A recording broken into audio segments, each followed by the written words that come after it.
What's up, Nakamadudes? This is RJ, and welcome to another One Piece trading card game content. Today, we are diving into something you've all been eagerly waiting for, my Blue-Black Sakazuki deck profile that powered its way into the top 4 of a flagship event. So what are we waiting for? Let's go. So this is the quote-unquote secret deck list that you've been all So this is the quote-unquote secret deck list that you've all been waiting for to be revealed. But before we get into the nitty-gritty of the cards, let's address the elephant in the room, Black Luffy. So this little addition was a last-minute decision on my part, mainly because I knew my local meta was swarming with NL decks. So I threw in a Black Luffy as a counter, and it's proven its worth. But if you're not dealing with NL heavy meta, you can easily swap it out for another copy of Marineford. Now let's dive into the heart of the deck. Mihawk, obviously the boss card of this deck. It's an absolute must-have. You definitely want a full set of these, and you see that I only have two Zeph. As I mentioned in my previous video, Zeph is excellent for early game interactions, but once you hit that magical 7 turn on, you'll want to transition to these two, so Borsalino and Doflamingo. The ratio between them largely comes down to personal preference. Borsalino lets you bottom a character, but it has a very limited range, while Doflamingo is a budget Mihawk. Most of the time, Dofi is your go-to when facing big characters such as Kaido 9. Uh, Purple Luffy Curve lets them hit Kaido 9 super early on, and you're not even in your 9 Don realm. If you don't have Ice Age at your disposal, Doflamingo will be your answer. So, Tsuru, of course, a staple in any black deck, along with Borsalino. Actually reduce the number of Borsalino and Fukuro to make room for a full set of Bartolomeo, who is a hybrid between 2K counter and a blocker. So I prefer him to be a full set rather than Borsalino and Fukuro because I can also use him as a 2K counter. Now, One Leg Soldier is another staple of a blue-black Sakazuki deck, and it pairs wonderfully with Rebecca. You can play One Leg Soldier for free thanks to Rebecca's ability, and you can use his ability even though he is rested because you just have to trash him and you can reduce a character's cost by 3. Now, we have here, of course, for aggro decks, the MVP. You got Rob Lucci at your service. Now, sometimes you have to even mulligan for Rob Lucci against certain matchups, and if you don't need him, you can always toss him away using the leader's ability. So, very, very good card against certain matchups. Now, moving on to the event cards. So, we have here a full set of Pilaf. Uh, that extra draw power really shines in the early rounds, and of course, when triggered, like Rob Lucci, if it becomes a dead card in your hand because you are always on the curve, you can chuck it away using Sakazuki's ability. 3000 Worlds or Daisen Sekai is another must-have in today's blue decks. It's incredibly versatile, especially when combined with the leader's ability, making it a great counter to 6 cost characters. Ice Age, one of the MVPs in my previous run. Uh, Fantastic addition to this deck.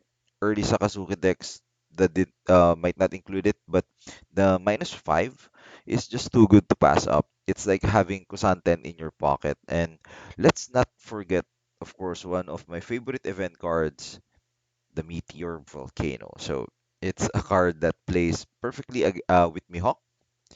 The best part is it replenishes itself in your hand.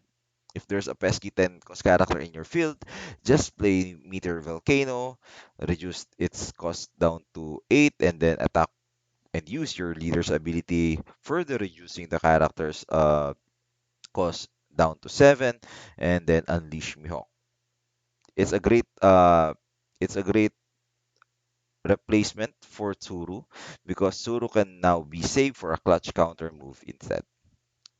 Now, this card, Marineford. So whether you want to include a Marineford is a matter of personal preference. I've tested various deck variations with and without it, and honestly, it felt pretty similar. I recently added because of Uta, Green Uta.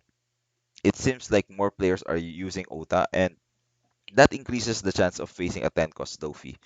The non-Marineford version tends to struggle against Dofi 10, mainly because if your leader gets frozen and if you're playing against Dofi 10 and you don't have Marineford, you'll find yourself in a lot of trouble, especially if you don't have a one-leg soldier on the field or Ice Age at your disposal because you won't have enough cost reduction to take down 10 cost Dofi.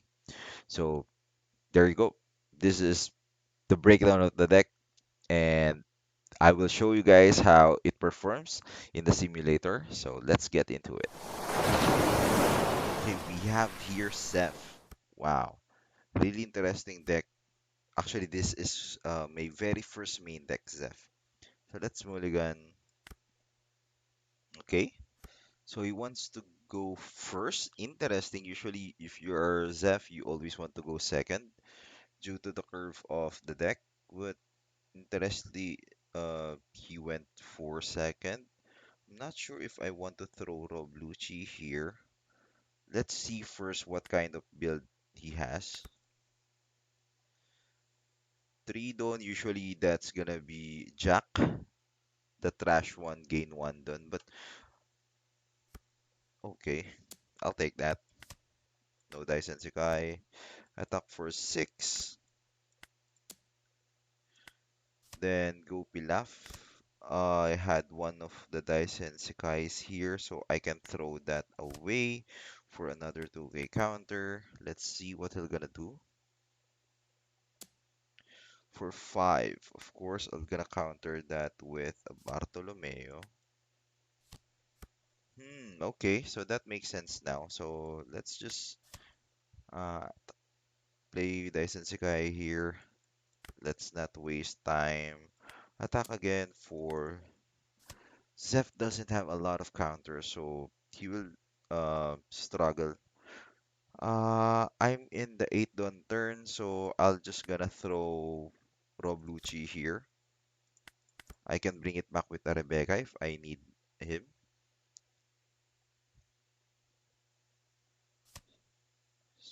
Okay.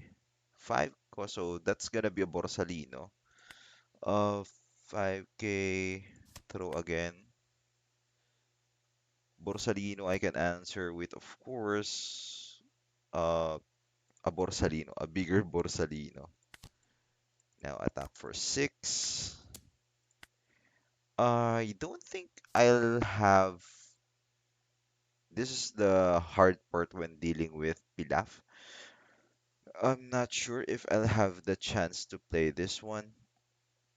So I'm not sure if I'll have to throw it, but I think after playing Mihawk, I won't have any more interaction cards, so might as well keep it. 10 cost, possibly a 10 cost Kusan, but he can KO Borsalino here. But I'll deal with 10 cost Kusan after. So he's thinking.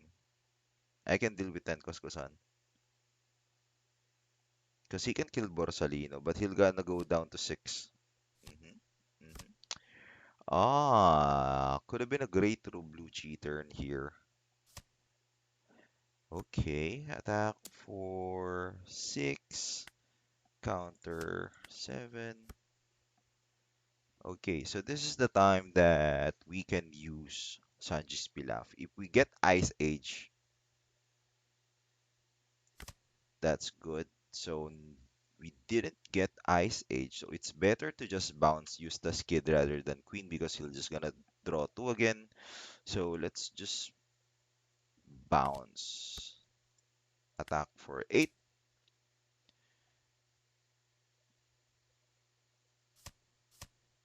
Okay, then attack. Well, I don't need to attack.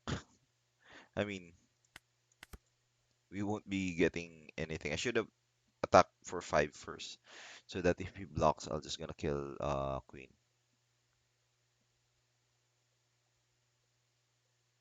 So I think he's thinking of dropping the Kid 5 again.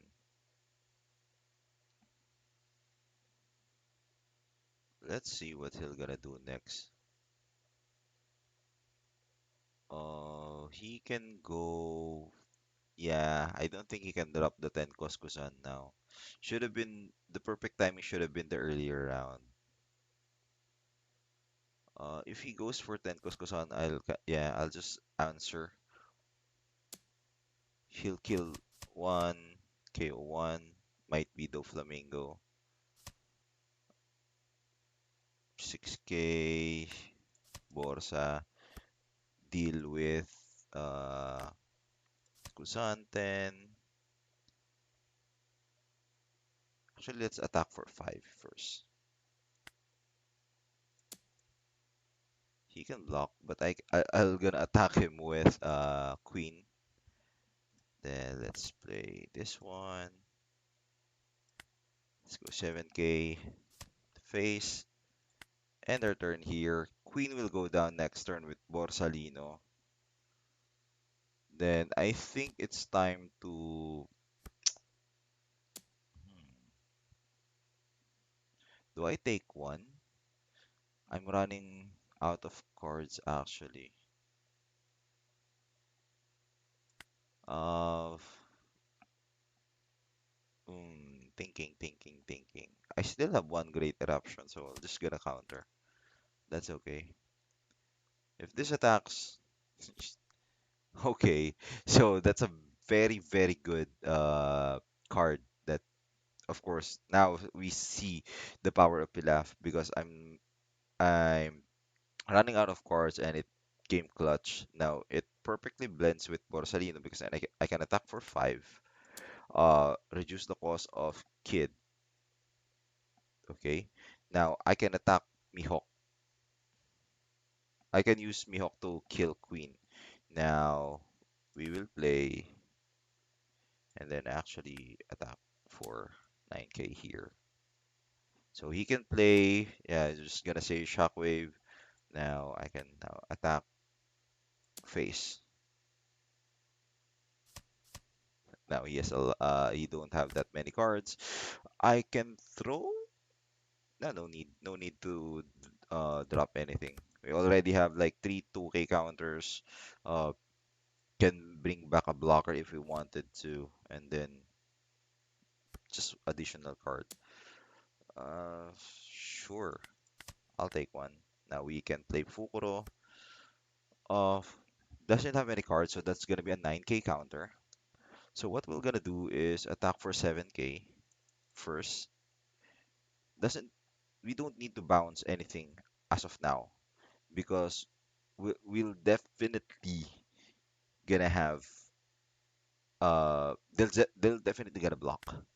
So let's attack for 7k, making him play that card.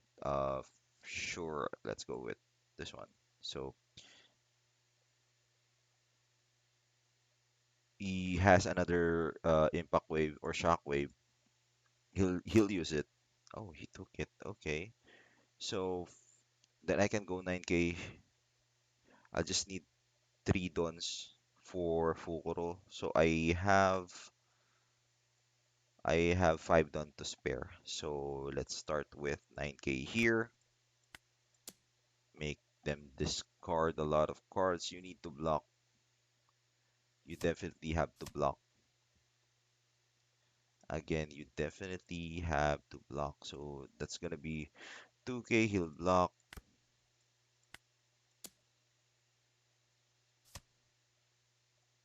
So let's go for 11k. Do I need to play Fukuro? Yes, I need to play Fukuro so that he can't attack me. Because Zeph can kill a 3-cost character. So if he has anything like to deal with Rebecca, he can easily kill Rebecca. But I'll just play Fukuro for end our turn here. Just making play safe. So, yep, there you go. You see the power of the cards, and I hope it highlighted some of the tech cards that I've used. So, hopefully, you enjoy using this. Please use this as a reference and just comment in my videos if you have any questions for the deck. So, again, this is RJ playing One Piece Trading Card Game. Peace out.